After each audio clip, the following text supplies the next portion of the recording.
Assalamualaikum warahmatullahi wabarakatuh. Selamat malam semuanya.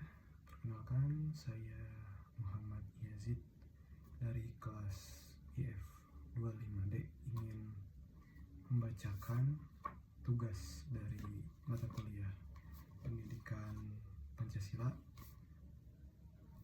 Jadi di sini saya membaca buku dengan judul Logika Keilmuan yang ditulis oleh Dr. Andes Hidanul Ikhwan Harun. Jadi kenapa saya memilih untuk membaca buku Logika Keilmuan ini?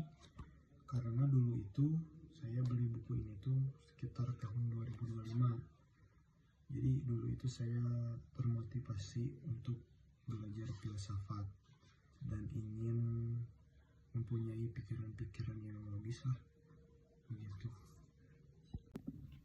Jadi buku ini itu membahas tentang logika sebagai ilmu normatif yang sangat penting untuk dipelajari.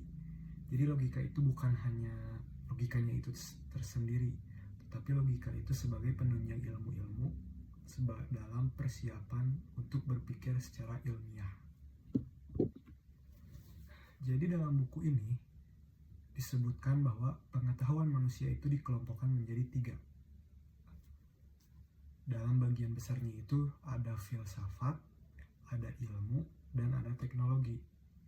Jadi ketiganya itu saling berhubungan secara fungsional. Filsafat itu merupakan titik tolak landasan dari semua pengetahuan. Kemudian jika pengetahuan sudah bersifat operasional, maka disebut sebagai ilmu. Serta dan pengaplikasiannya adalah sebagai teknologi. Contohnya filsafat alam, ilmu fisika, serta teknologi dari pertanian. Kemudian dari buku ini juga ada pembahasan tentang arti dan juga tugas logika.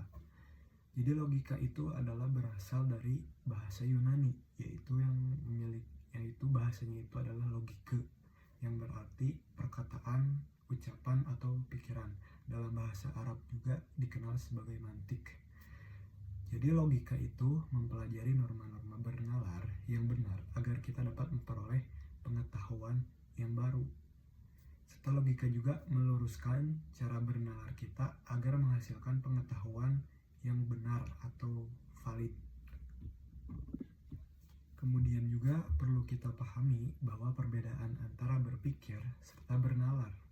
Berpikir dan bernalar itu yang berbeda. Berpikir adalah gerak rohani manusia untuk menangkap informasi dari objek pikir.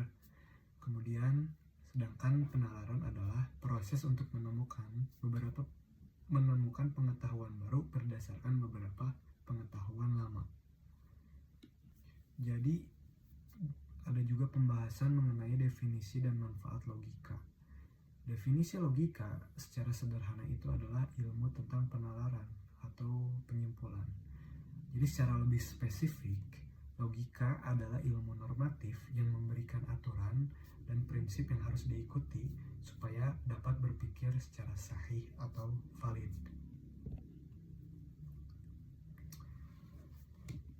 Kemudian untuk manfaat-manfaat logika itu adalah dalam kehidupan sehari-harinya itu adalah logika dapat membantu kita untuk memilih kata-kata atau menyusun kalimat yang dengan benar. Kemudian mengungkapkan pikiran apa yang kita pikirkan itu secara tepat agar orang lain tidak salah paham lah apa yang kita maksud. Kemudian juga menganalisis jalan pikiran kita dan menguji suatu kesimpulan. Kemudian juga membedakan antara pemikiran yang lurus serta pemikiran yang kacau. Jadi banyak kesalahpahaman itu terjadi karena apa yang dipikirkan atau diucapkan dan dipahami oleh orang lain itu tidak sama. Jadi logika itu membantu untuk menyamakan ketiganya. Kemudian untuk pembahasan mengenai sejarah logika. Jadi pada buku ini juga dijelaskan tentang sejarah logika. Jadi sejarah logika ini itu pertama kali ditemukan oleh filsuf Yunani kuno pada abad ke-5 sebelum Masehi. Kemudian Socrates meletakkan batu pertama dari logika. Kemudian Plato yang menyempurnakannya. Kemudian juga Aristoteles mensistematisasikannya dalam buku yang berjudul Organon. Aristoteles itu dianggap sebagai guru pertama logika Sedangkan Al-Farabi itu adalah guru kedua yang memperbarui logika dan menjadikannya itu sebagai logika praktis. Kemudian pada era modern, seperti tokoh-tokoh filsuf seperti Leibniz atau kayak Immanuel Kant itu memiliki logika-logikanya tersendiri gitu. Kemudian juga ada buku ini juga membahas tentang logika dan pengetahuan. Jadi logika dan pengetahuan yang dimaksud itu adalah hubungannya logika dengan pengetahuan itu bagaimana. Jadi pengetahuan itu adalah mengakui hubungan antara subjek dan predikat. Jadi jika ada hubungan yang diakui secara atau dengan kenyataan, sesuai dengan kenyataan, maka pengetahuan tersebut itu bisa disebut sebagai benar secara objektif. Dan jika pengetahuan tersebut konsisten dengan hazanah ilmu yang dimiliki, maka pengetahuan itu disebut sebagai pengetahuan yang benar dan logis gitu. Dan buku ini juga menjelaskan tentang logika dan bahasa. Jadi logika dan bahasa ini memiliki hubungan yang sangat erat. Karena bahasa itu merupakan bentuk formal dari berpikir. Kemudian dalam buku ini juga ada 4 jenis alat pergaulan ya, atau dinamakan sebagai dilalah. Yang pertama itu dilalah lafziyah, yang kedua dilalah wadiyah, yang ketiga dilalah tabiyah, yang keempat dilalah aqliyah.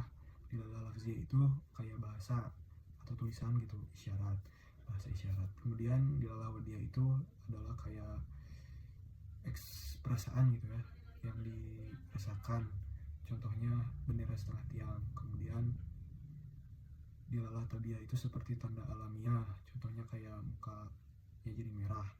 Kemudian aqliyah itu sebuah petunjuk yang dibaca oleh akal pikiran. Kemudian juga ada macam pengetahuan dan juga pokok pembahasan mengenai di buku ini tuh tentang pengetahuan. Jadi macam-macam pengetahuan itu dibagi menjadi 2. Yang pertama itu pengetahuan yang langsung. Pengetahuan langsung itu kayak berdasarkan pengalaman sendiri atau pengalaman indera, apa yang kita lihat dan apa yang kita rasakan atau yang kita alami. Kemudian itu ada pengetahuan yang tidak langsung. Pengetahuan tidak langsung itu adalah merupakan pengetahuan yang bukan dari kita gitu. Contohnya kayak ilmu sejarah, agama. Pengetahuan itu berdasarkan seseorang, berdasarkan konklusi lah, bisa disebut kalau kata buku ini mah begitu. Ya, jadi demikianlah poin-poin penting dari buku Logika Keilmuan yang sudah saya baca gitu ya, karya Dr. Andes Sidanul Ihwan Harun.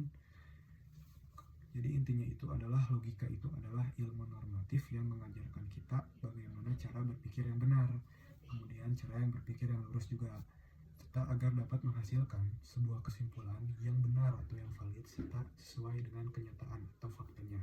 Sekian presentasi dari saya, kurang lebihnya mohon dimaafkan.